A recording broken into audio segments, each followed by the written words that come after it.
I like how it says showtime. It's showtime. It's showtime. Hello, folks. Bill and Brian here with Energy Road, talking about today's weekly update. Brian, let's roll that logo.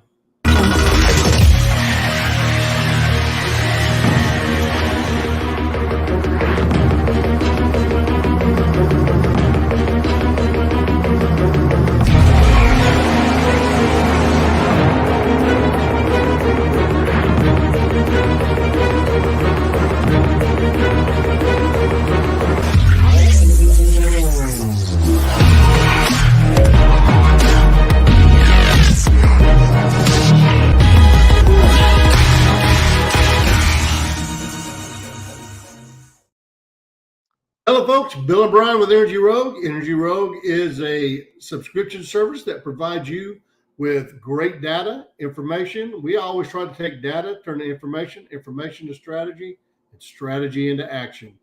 But you can subscribe with us. It's a subscription service for only $89 a month. We hope that today we're going to talk a little bit about crude oil because, Brian, what the heck is going on? But first, let's talk about natural gas.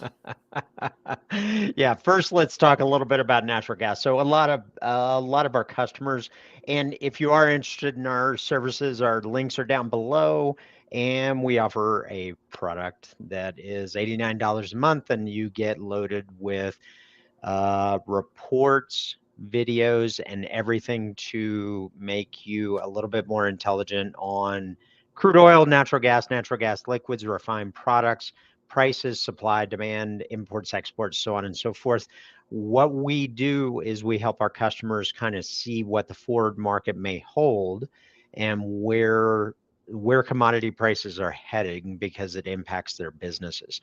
So natural gas, we have dropped all the way from 350 last Friday all the way down to 306. Now, this is a level that we kind of indicated, and a big reason natural gas went this way, and we are going to talk about crude oil, but we wanted to cover a little bit about natural gas. It's because of this map right here, which is the 8 to 14 temperature outlook. It just is weather and lack of demand. So we have our expectations on where the price may go. If you want to find out about those, you can link down below. We have our end of year targets for natural gas, and we got dramatically different targets than most everybody else. But crude is probably where we're going to spend the time today. And as we're talking about crude oil, if you have questions along the way, we are going to target about 30 minutes. And at the end of this, you are going to understand what OPEC understands or what OPEC is expecting, what the US is expecting, as well as the World Economic Forum, as So, well. Brian, just stop me. When you say U.S., talk about it. It's actually the EIA. Well, we're going to cover two aspects. We're going to cover the Federal Reserve economic activity as well as the EIA. So we're going to cover both of those today. So so U.S. So I guess that's two separate entities that we should really take a look at, right? Yeah, two separate entities of the same government. Well, the Federal Reserve that's a longer conversation. We're not going to go into that one today. So well, they think they're the government. They're not, but they think they are. So listen, we are gonna discuss crude supply, crude demand, and what to expect for 2024. We are going to be here for about 30 minutes, but if you have questions along the way, hit them up and we will answer them live. And if not, leave a comment and we will get back to you. So let's take a look, which has a lot of people confused because we have two wars going on. One, Russia, Ukraine, Israel, Hamas, and increased tension with Iran. And we're going to cover a little bit about that. But let's hop through maybe some news first. Crude oil continues to see volatility.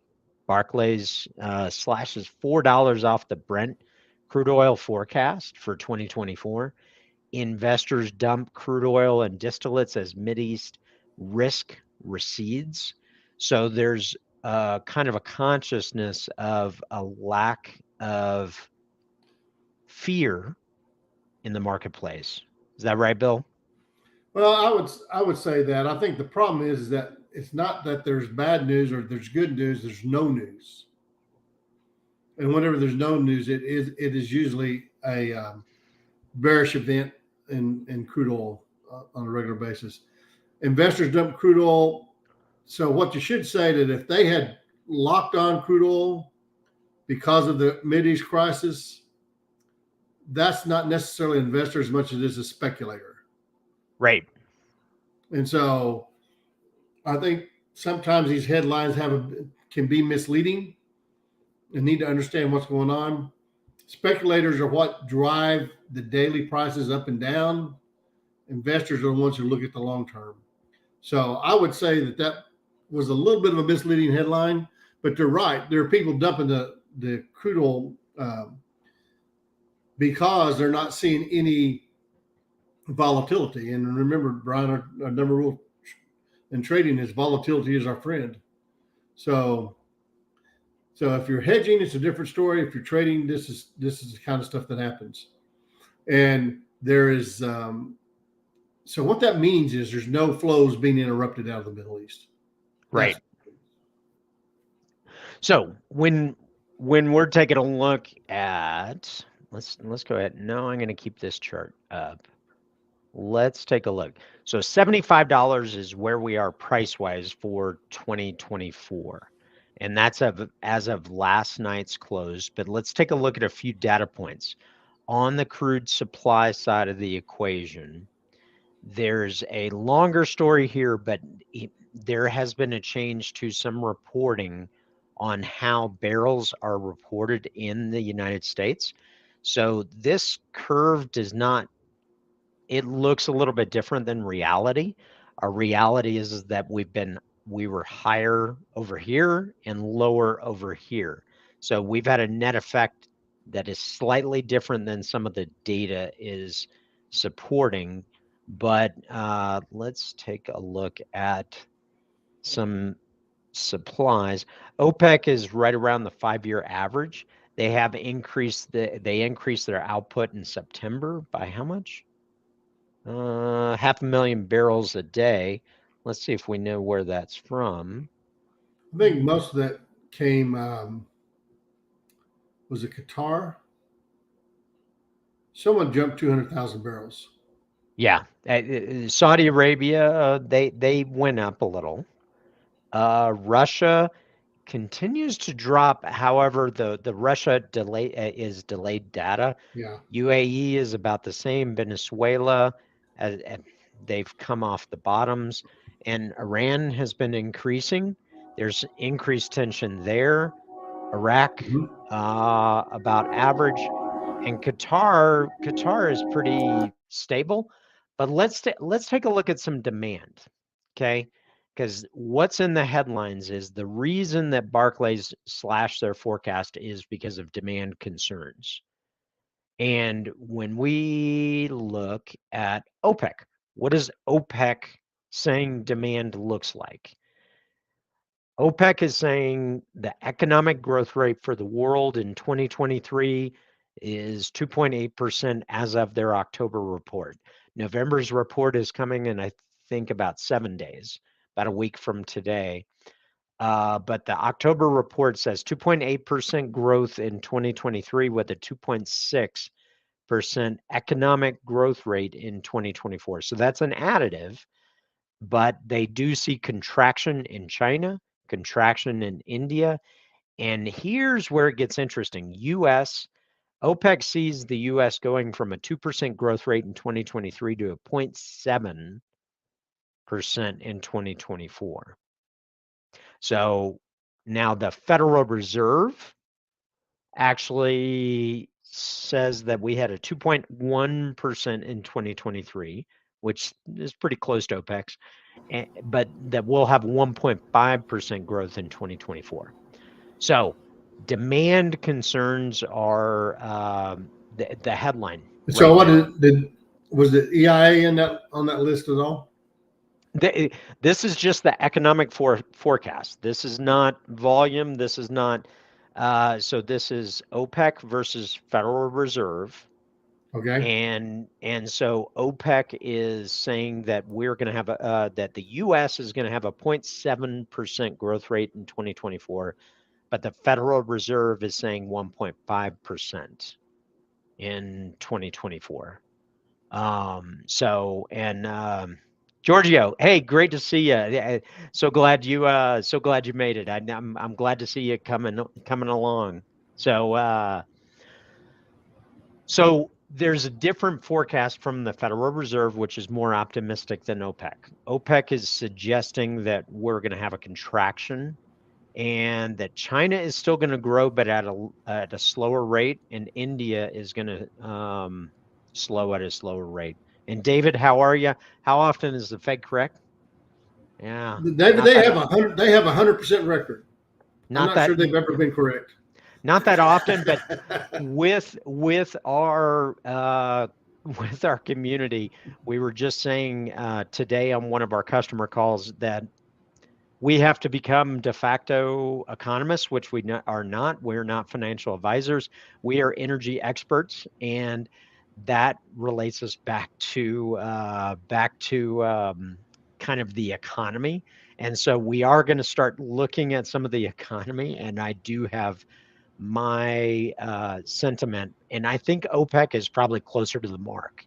There is some economic slowing that is happening, but I will say this: a $75 strip for 2024 will not hold. Meaning, I'm actually significantly different from the 75. I'm up from the 75. If you want to find out what that level is, we're going to talk about it with our community. Our service is $89. If you have interest, there's information down below. But let's get back to demand forecasts. So OPEC says that in 2023-24, we had, or 2023, we had world demand of 102.1 million barrels a day. Now they're expecting 104.3, so almost a 2 million barrel a day increase. I don't believe that. I'll be blunt. I don't believe that. I think that's way too optimistic. But they're saying a growth. Now we did have from 2023 or 2022 to 2023 a 2.4 million a barrel a day increase in world demand, and they're expecting a 2.2. So they're expecting a growth, but just at a slower rate. And David But as a Giorgio, as, oh, go ahead. but as a real percentage, that's actually a lower percentage growth. And so Yes. they're actually, but they're still predicting a growth. Yeah, that's true. That's true. And David Giorgio, feel free to ask questions along the way. And I do agree with you, David, that the Fed is wrong quite a bit. And they are going to be publishing, I think, the beige book coming out pretty soon. This is from October 6th. And their expectations for the holiday shopping season is an important driver. Let's see. Where was it? Consumer spending was mixed. Tourism continued to improve. Real estate, little changed. Manufacturing. So this is important. Manufacturing activity was mixed, although contacts across multiple districts noted an improving outlook for the sector. Now, what is interesting here is that when we look at demand, I've heard some commentary that we are actually satisfying orders that were created in the backlog of COVID. I don't know if that's true or not, but that we've had a phenomenal growth in this past 2 years because we're catching up to the supply backlog that was created in 2020. I don't know if I buy into that, but I believe some of that is there. So most of the bearish expectation on demand is that that is a cliff, meaning if the world grew at 2.8% in 2023, that maybe 2% of that was satisfying orders that were backlogged from 2020. I'm not sure I believe that. I believe part of it is. I What believe are that feels like a redneck thing, but I believe that the there is a backfill of orders. I believe that the China's doing their best to keep up. And we're talking about the growth in China. When it's all said and done, folks, when it's all said and done, we're talking about growth in US, China, and India. And so I think that the back orders in 2020, you know, if they're that's for manufacturing things. And so that means that you got to build things with that. So that would mean that if those come on, there should be more economic growth. I think it's probably more balanced than that. And we shall see. And I think the other thing is that India is going to be our biggest thing to watch when it comes to crude oil, because I think they are literally behind China as far as economic growth per citizen. In April, India actually now has more people than China. And so their population is bigger than China. Yet they have less money spent per person. And so I think there's a real big market there that we are just beginning to see have an impact. So I think that right now what we're looking at is, directly related to China and them coming out of 2020. And remember, we came out of it. They went back and in, went out, back, out, back, out, back a couple of times. And so there could be quite a bit there. So Giorgio asked a question: do we expect a short-term rebound on the price of WTI? This 76.26 level is, and we're not financial advisors, but we do offer our perspective because we have traded commodities for over 3 decades. So, I'm going to give you my perspective from the technical analysis chart. Then we're going to talk a little bit about the fundamentals, because the fundamentals are showing a slightly different circumstance, and that's something Bill and I are going to dive a little bit deeper into. 76.26 is the level that we're watching. I do expect it to at least get back to that level, and probably up to this 77.50 level. I expect a rebound at least to that. And then I do think we will come back up and at least test the 81.29 level. I have, depending on your time horizon, I have much different targets for the end of year in 2024. If you're interested, you can reach out to us and we'll let you know what we're thinking there. So hopefully that helps you, Giorgio. But let's see. Now let's talk a little bit about, so OPEC is expecting a 2.2 million barrel a day increase. Let's take a look. This is the EIA. So David, we're not going to talk on the Fed anymore. We're going to talk on an EIA. So you got a little bit different angle that you need to take a look at there. This is consumption, and over here is for 2022, 23, 24. And on consumption for 2022, the year-end estimate is 99.58. And in 2023, 101.04. And 24, the expectation is 102.44. Now, for frame of reference, look at where we came from. What year is this? This is 22 through 24. Oh, these are quarters. I don't want to look at quarters, but I'm just going to throw a few numbers. This is world consumption, million barrels a day, 99.58 to 101.4 this year to 102.44. Now, what the Federal Reserve was talking about is that most of this was completing orders that were from the backlog. But let's go back in time a little bit. 2018 was 100.05. 2019, 100.9. 2020, obviously much, much lower at 91.5. 21, 97.264. 22, 99.58. So when we take a look at that history, we've had a remarkable rebound, and we're still not caught up to how much demand was hit in 2020, but we're basically back to where we were, which is just over the 101 point, 100.9. And that's where, okay, I can see this 102 number really emerging. This is obviously optimistic relative to what EIA is projecting, because their EIA is projecting 101.4. OPEC is saying 102.1.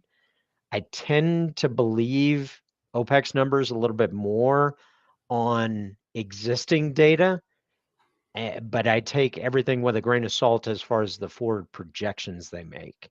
So I would expect that we're going to have a slightly higher demand in 2024, but I don't think it's going to be 104, and I don't think I actually think the 102 to 102.5 might be the right number. What are your thoughts, Bill? I think it could easily be that. There's a lot of things going on that determine on that demand and what they're doing at. And when you look at these numbers, I still think there's a balance that Brian and I have really, we haven't figured out. We just haven't spent time on it. And that is the balance between the NGLs and crude oil. And so, Well, because and these numbers, I do have that up.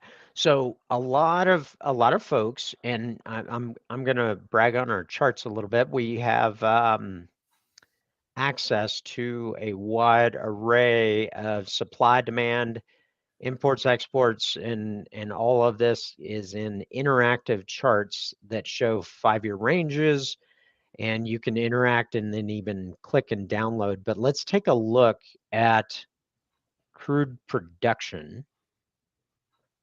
And when we take a look at the 13.2 million barrels a day, there's a different discussion we need to have, and we're going to do another talk on that. How low this number is and how high this number is.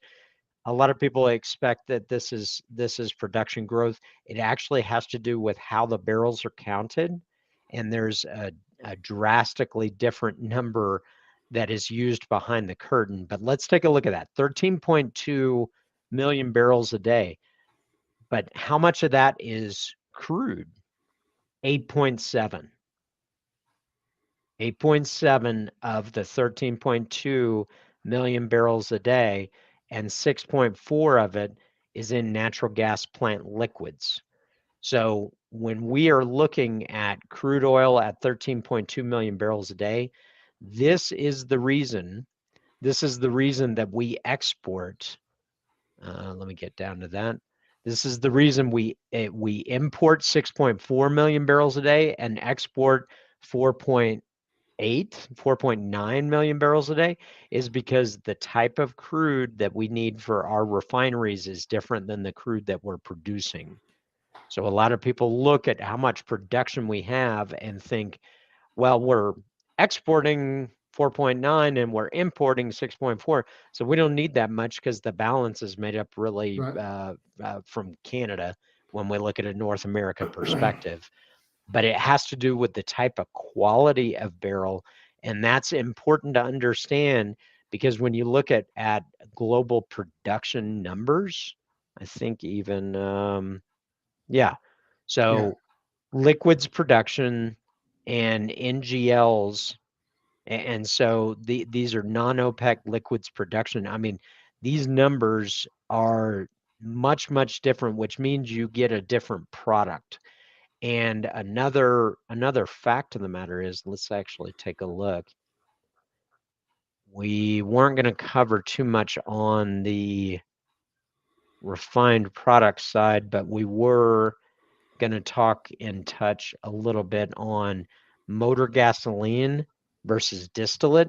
Distillate is used. Distillate we look at because it includes diesel, and diesel stocks are low globally. So we have some issues there. And let's see, we got a question. How does it make sense for big energy players to engage in M&A activity, falling oil prices instead of focusing on exploration and production efforts, investing in capex? So it has to do. I'll weigh my opinion, and then I'll let Bill touch in on that. It has to do with the type of drilling inventory that they have. For instance, you may have heard a lot of people talk about Permian. Well, if a E&P company like Chevron acquires a Hess, well, Hess has different reserves. And what's the one that starts with the T? Tobago or is that right? Hess has some reserves that are unique that Chevron doesn't have access to. That means the rate of return on those drilling prospects or refining activities of Hess are going to be a superior return than investing in whatever acreage they already have. Is that, do you align with that, Bill? So I think when asking questions, does it make sense for the players to do it? I think that's why you've seen more M&A activity this year, is because they're looking to the future and saying, right now it's cheaper for me to buy the barrels in the ground than it is to drill for them, because the cost of drilling is still high. And right now they can, if you're looking at a future and you had to go out there, just like Brian and I said, we don't believe in the $75 oil. But if you're pricing M&A activity, you have to look at the $75 oil. So if you're looking at buying somebody's reserves at $75 a barrel or less, and you think it's going to go to 80, 85, your investors are going to say, and your shareholders are going to say, invest in that deal. Now, you still have to have capital, and the capital costs. And so you have to balance that back and forth. But yes, I think that's why you're going to see a little bit more M&A activity. In fact, is it may be some of the reasons why Brian and we always show that the rigs have gone down is because they're actually buying the barrels in the ground, and that's what they're spending their capital on instead of drilling for them. So to state the point a little bit different is, if you take a look at particular areas, and this is something that we go in deep with our customers in North Dakota. So if somebody has acreage in North Dakota, they may have access to something in Williams County, North Dakota, where they can drill a well and get 898 barrels a day and 334 MCF a day. However, somebody in the Utica might be able to drill in Jefferson County, Ohio, and get 31,000 MCF a day, but zero on crude oil. Taking a look at where crude oil prices and natural gas prices are, they may care more about the oil than they do the gas. So it depends on that quality. So hopefully that helps answer your question. If not, reach out to us down below. But one of the things that we want to leave you with is the fact that we have a lot of natural gas plant liquids. There's a lot of questions on what the future for 2024 is going to look like. OPEC is expecting the U.S. to grow at 0.7%. The Federal Reserve, David, you're right here, is expecting 1.5%. So that's a little more economic. But let's rattle off. When we're talking about crude oil demand, it is going to end up on economy. The reason that crude oil went from 95, let's actually pull this back up, all the way to 95, and we're now below 75 or right at 75. is because there is real fear about the economy. And from the World Economic Forum that just took place this past month, 61% expect the global economy to weaken of all the economists at the World Economic Forum. 93 expect interest rate rises will slow. Notice that they're not saying stop. 90% geopolitics will be a source of global volatility. And that's referenced right here when Mideast risk recedes. I mean, essentially part of the ride up to 95 was fear of two wars that were happening. But economy, all the way from 95 down to 75, is leading the story. So, okay, good. Okay, good. I'm glad. Yeah. No, thanks so much. And thanks for showing up. I appreciate you showing up and keep showing up. We're gonna do these every Wednesday. And I think what we want to leave you with, and anybody, if you have any unanswered questions, ask them because we're gonna start to close off. But right now, the OPEC is expecting another 2.2 million barrels a day of growth in 2024.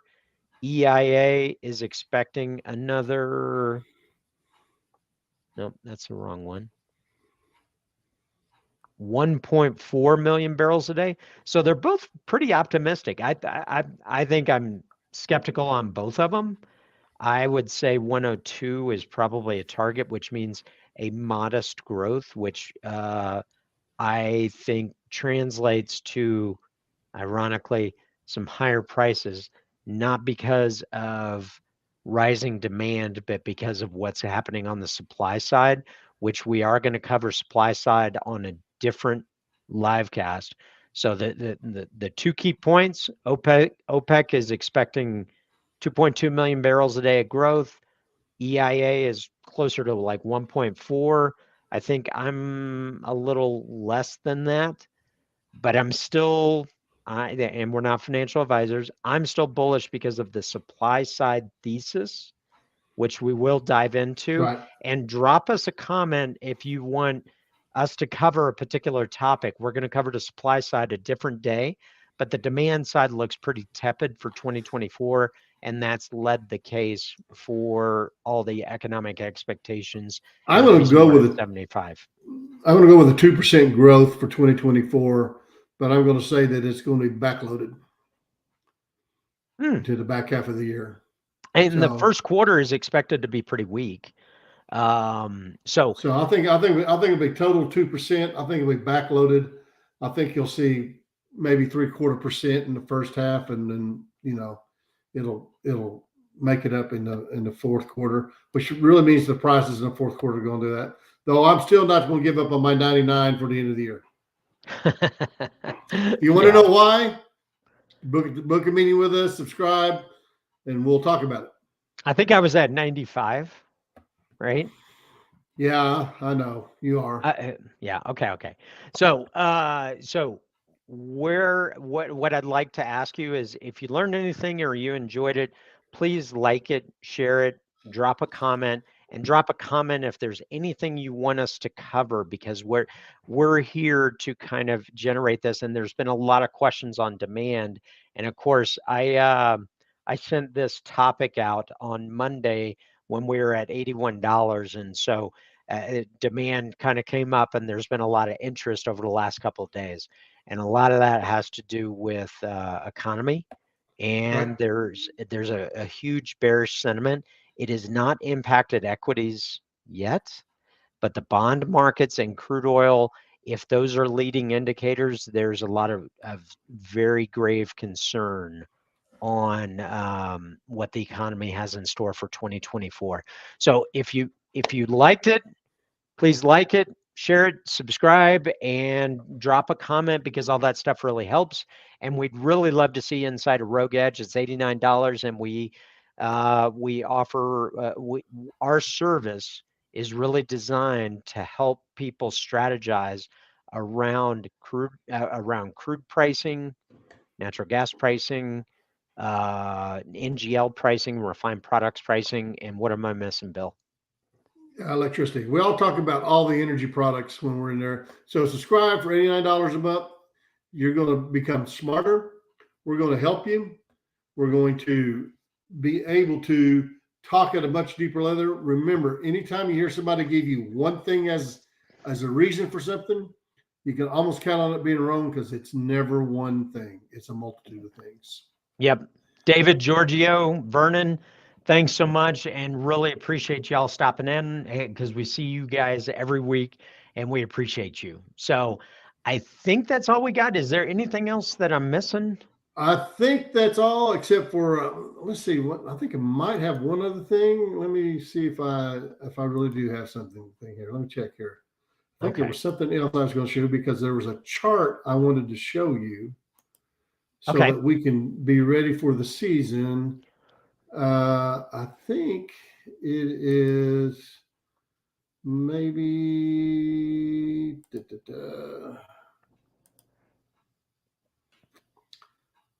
Nope, I don't have it. So we'll do it next time. Okay. Well, listen, folks, until next time, make sure. Because I've seen enough horror movies to know any weirdo wearing a mask is never friendly. Always remember that. And listen. Goodbye. That's all we have for this week. We will be back next Wednesday. The following week, we're going to take the week off of Thanksgiving, so there's not going to be a live stream Thanksgiving week. But if you have any questions, there's information down below, and you can actually reach out to us, connect with us, and we'd love to see you inside. So thanks so much. Really appreciate y'all. So that's it for today. All right. We'll see you, folks. Brian.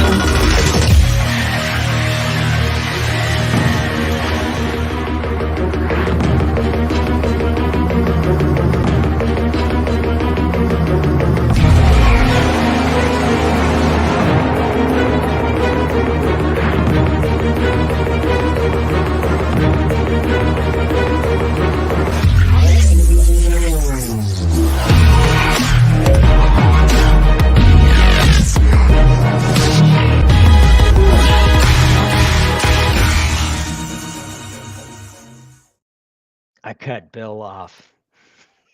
Sorry, Bill. No worries. Have a good one, folks.